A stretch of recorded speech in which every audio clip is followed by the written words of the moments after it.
Hey folks, Aaron here. Welcome back to the anime review. Today we're looking at episode 9 of Love is Like After the Rain, which was another sweet episode. But this one was not all about Tachibana, surprisingly.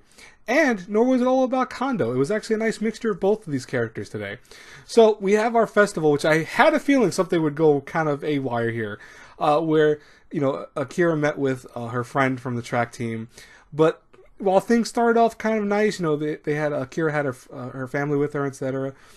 It didn't turn out that well because the thing was that Akira doesn't really know how to talk and communicate with her friend from the track team, because I think it's that in her mind, they feel like they're distant from one another, and for the most part, she kind of lashed out at her because she called it out. She's like, I don't feel like you're actually trying to become a friend with me or you're trying to stay my friend. I feel like you're distant and don't know how to talk with me.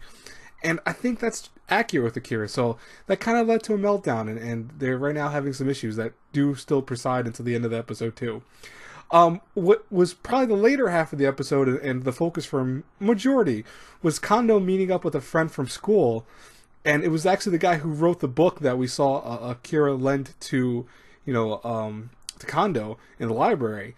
And I was thinking that was his wife, or I thought that was another girl, but no, that was his friend from I think high school. And what was really interesting about that, it might have been actually college too, because I think they were classmates. It looked like a college setting, so I might have missed that. I do apologize for you for that, folks. But they were friends nonetheless. They were schoolmates. But the thing was that I love how they were having just a normal time, but they were talking about maturity. They were talking about various real life concepts. And the one thing that it reminded me so much of is it reminded me, and not to get too personal with this, but it reminded me of me and my good friend, me and my best friend.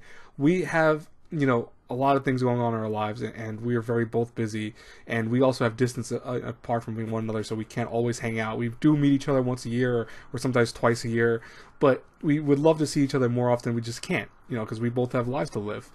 And what sucks about that is I know the feeling of that, where, it sometimes feels like adulthood is now on you because, the high school days or the days of college are past you.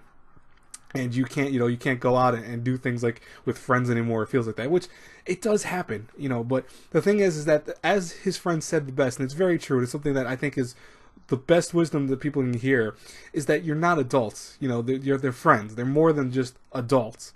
And that what that means is not that they're not adults in nature, but the thing is that when they're hanging out with each other, it's not because there's a thing to it where they have to be like doing this or that.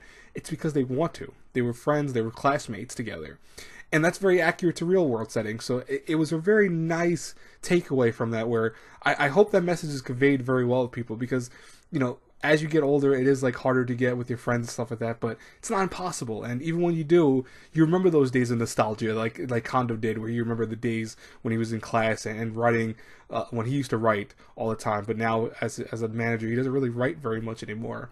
He reads more, and it happens. It really does. I mean, a lot of people have that happen in their lives, but that doesn't mean that you can't remember those good moments and kind of live off those moments, as long as you're still looking at the future and still doing what you have to do in life in general. So I really love the message that conveyed. I love the symmetry and the scenes and just the images. I also love that, they had this really nice scene between Akira and Kondo at the very end, where they looked up at the supermoon, and that whole thing where he listened to her with her small issues of her friend, but he really couldn't get to super amounts of detail. Wasn't important. That was what that really did, was set up for them to hang out and look up at the supermoon together, and Akira to realize that no matter what, she just wants to be near Kondo. She wants to get close to him, but that's what she cares about. And I get that feeling. That's a very accurate thing, to where sometimes you might love someone, really like them, and you don't get that same love or like back. But what you have to do is if you really care for that person, you're gonna have to keep pushing through that to stay close to them. Just as stay in their lives in general. And it's hard. It sounds like it's a very hard thing, but that's one thing I love about the show. We're getting to the last episode next week, I believe, because it's only going to be a 10-episode show. I love the symbolism and I love the realism behind this show, because there are obviously things where, the whole relationship between such an older person and a younger girl is very still kind of taboo-ish in America. I mean, it might not be in other places, but in America it's taboo. It's like, it's too much of an age gap. But the show is not focusing on that. The show is focusing on the lives of these two and their relationship building together beyond just, you know, a loving relationship. It's a close-knit friendship right now. It's going to be something I think further later on in the series, hopefully. But I love the way they're doing it. I think that's a really beautiful thing. It's cute, it's emotional, it's strong. It just works really well. That's why this is definitely one of my favorite shows of the season, to be honest with you folks. It's probably like my top 3, like within the top 3. I'm going to say right now it's sitting at 3. Right now, like maybe closer to 2, but 3. I'm not going to say what my top 3 are, because I actually want to do a video about that. I want to talk about my top 3 of the season, and I haven't done that before in the past. I want to do it this year, so I'm going to do that after everything airs and stuff like that. Anyways, guys and girls, I hope you enjoyed the review. This is a solid episode overall.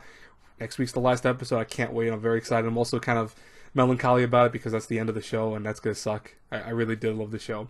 What did you guys think about this episode? What do you think about the show so far, and what do you think is going to happen in the last episode? Without spoiling anything, mind you, talk to you all guys all later. Tell me in the comments below, by the way. I had that backwards, but whatever's staying there.